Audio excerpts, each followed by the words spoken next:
పిలుక ఆనందంగా ఆడుకుంటూ గెంతులు వేస్తూ అనుకోకుండా జారి చెట్టు కింద నిద్రిస్తున్న సింహంపై పడుతుంది.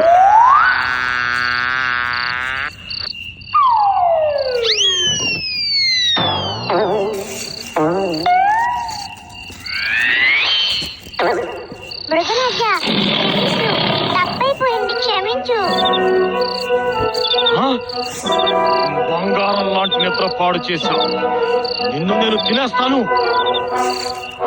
వద్దు వద్దు, నన్ను తింటే నీ ఆకలి తీరదు.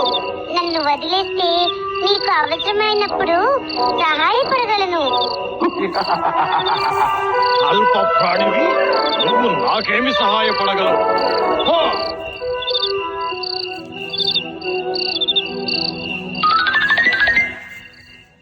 సింహం ఒకరోజు అడవిలో విహరిస్తూ వేటగాని వలలో చిక్కుకుంటుంది. రక్షించండి, రక్షించండి, రక్షించండి, రక్షించండి.